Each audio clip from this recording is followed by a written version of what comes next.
Risale esattamente a 2 settimane addietro la rinuncia ufficiale dell'imprenditore agrigentino Salvatore Moncada a candidarsi a sindaco della città dei Templi.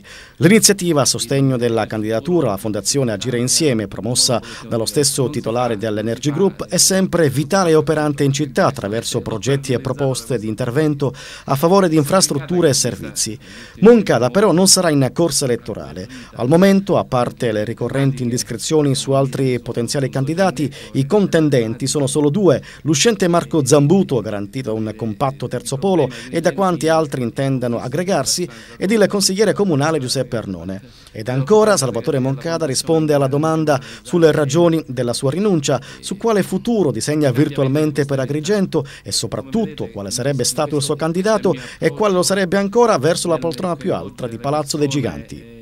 Sicuramente il futuro di Agrigento non è fra i migliori, cioè è difficile e quindi bisogna lavorare su un'inversione di tendenza di questo genere. Mi sono accorto che con la politica sarebbe stato molto difficile e allora stiamo, come dire, aumentando il lavoro con la Fondazione. Sicuramente il futuro di Agrigento è quello di cui da 50 anni parliamo, ovviamente è quello del turismo. Però se guardiamo i numeri, Agrigento ha i peggiori numeri di turismo di tutta la provincia, paradossalmente, nonostante abbiamo il parco archeologico. E allora probabilmente c'è qualcosa che non va. Ha un suo candidato?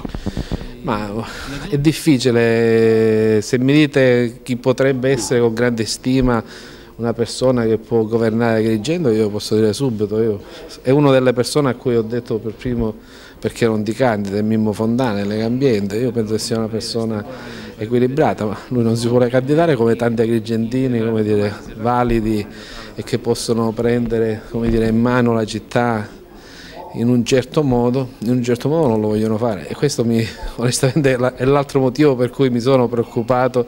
Ho visto che questa città è una città, come dire, a cui tutti vogliono bene, ma che nessuno si vuole sporcare per cambiarla, e da solo è difficilissimo cambiarla.